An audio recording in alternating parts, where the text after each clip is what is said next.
Good evening students, dear students. आज का हमारा लेसन है पांडवों की रक्षा।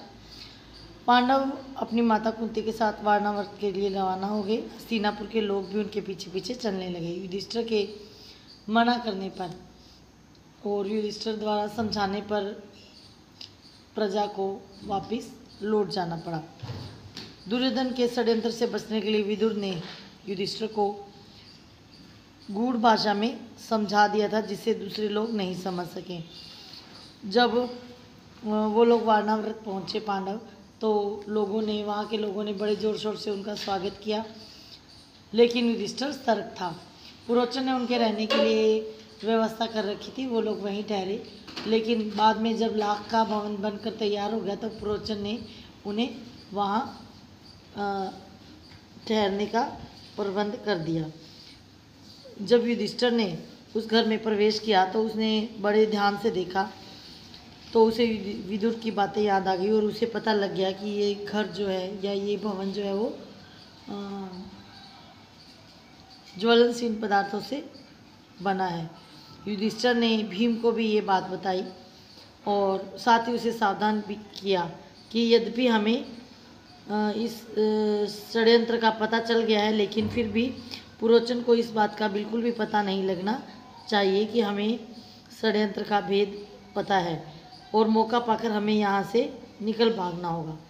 पर अभी हमें ऐसी कोई जल्दी नहीं करनी है जिससे शत्रु को जरा सा भी संदेह हो। युधिष्ठिर की सलाह मानकर भीमसेन सहित सभी भाई और कुंती स्वाभाविक रूप से रहने लगे। वे उसी लाख के भवन में रहने लगे। तभी विदुर का भेजा हुआ एक व्यक्ति वहाँ आया और उसने एक दिन पांडवों का किला पाकर बताया, अपना परिचय दिया कि मैं आप लोगों की भलाई के लिए हस्तिनापुर से आया हूँ। और विदुर ने युधिष्ठिर को जो सांकेतिक भाषा में बात बताई थी वह मैं जानता हूँ। उस कारीगर को महल में पहुँचा दिया गया और गुप्त रूप से कुछ ही दिनों में उसने एक सुरंग बना दी।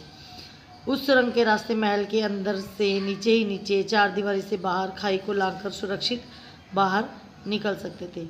ये काम इतने गुप्त रूप से हुआ था कि अंत तक पुरोचन को इस बात की खबर नहीं लगी। पुरोचन ने लाख के भवन के द्वार पर ही अपने रहने के लिए स्थान बनवा लिया था। इस कारण पांडवों को भी सारी रात हथियार लेकर चौकन्ने रहना पड़ता था। एक दिन पुरोचन ने सोचा कि अब पांडवों का काम तमाम करने का समय आ गया है। युधिष्ठिर समझदार थे। वो पुरोचन के रंग ढंग देखकर समझ गए कि अब वो अपने षड्यंत्र को अंजाम देने वाला है।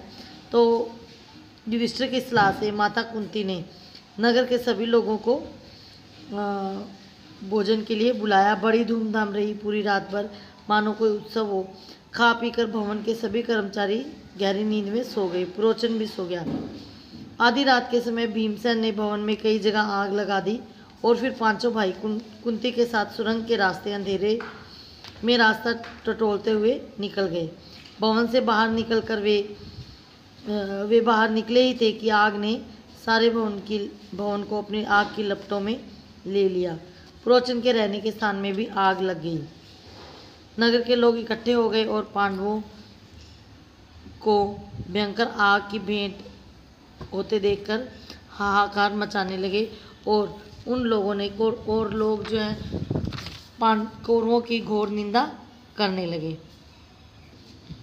लोग क्रोध में कौरवों को अनाप शनाप कहने लगे और पुरोचन स्वयं भी इस आग में जलकर मर चुका था। वारणावत के लोगों ने तुरंत ही हस्तिनापुर में ये खबर भेज दी, जिससे कि हस्तिनापुर में शोक छा गया। धृतराष्ट्र और उसके पुत्रों ने कौरवों की मृत्यु पर बड़ा शोक मनाया। वे गंगा किनारे गए और पांडवों तथा कुंती को जलांजलि दी और रोते हुए विलाप करते हुए वापस लौटे। परंतु दार्शनिक विदुर ने शोक को मन में ही दबा लिया। उन्होंने अधिक शोक प्रदर्शन नहीं किया। इसके अलावा उन्होंने पितामह भीष्म को भी बता दिया कि पांडव सुरक्षित हैं और पितामह भीष्म जी भी चिंता मुक्त हो गए। लाख के घर को जलता हुआ छोड़कर पांचों भाई माता कुंती के साथ बच निकले और जंगल में पहुंच गए। जंगल में पहुंचने पर भीमसेन ने देखा कि रात भर जागने के कारण चारों भाई बहुत ज़्यादा थक गए हैं और माता कुंती की दशा भी बहुत दयनीय हो गई है। तो भीम ने माता को उठाकर अपने कंधे पर बिठा लिया और नकुल और सहदेव को कमर पर ले लिया। युधिष्ठिर और अर्जुन को दोनों हाथों से पकड़ लिया और जंगल में उन्मत्त हाथी की तरह पेड़ पौधों को इधर उधर हटाता और रोड़ता हुआ तेजी से चलने लगा। जब सब गंगा किनारे पहुंचे तो विदुर की भेजी हुई एक नाव मिली। युधिष्ठिर ने मल्लाह से सांकेतिक भाषा में जांच करके जान लिया कि वो मित्र है। अगले दिन शाम होने तक वो किसी सुरक्षित स्थान पर पहुंच गए। सूरज डूब चला था, रात हो चली थी, चारों तरफ अंधेरा छा गया था। कुंती और पांडव थकावट के मारे चूर चूर हो गए थे और उन्हें प्यास और नींद भी सता रही थी। कुंती से तो बैठा भी नहीं गया। वो दीन भाव से बोली, मैं तो प्यास से मरी जा रही हूँ, अब मुझसे बिल्कुल भी नहीं चला जाता। धृतराष्ट्र के बेटे चाहे तो भले मुझे यहाँ से उठा कर ले जाएं, मैं तो यहीं पड़ी हूँ। यह कहकर कुंती जमीन पर गिरकर बेहोश हो गई। भीमसेन माता और भाइयों का ये हाल देखकर बेधड़क भयानक जंगल में घुस गया और इधर उधर घूमकर उसने जलाशय का पता लगाया और पानी लाकर अपने माता और भाइयों की प्यास बुझाई। चारों भाई और माता कुंती ऐसे सोए कि उन्हें अपनी सुध बुध न रही। भीम अकेला ही मन कुछ सोचता हुआ चिंतित भाव से बैठा रहा। पांचों भाई अनेक मुश्किलों का सामना करते हुए चलते जा रहे थे और वो ब्रह्मचारियों का वेश धरकर एकाचक्री नगर में जाकर एक ब्राह्मण के घर में रहने लगे। कुंती के साथ पांचों पांडव एकाचक्री नगर में भिक्षा मांगकर गुजारा करते थे।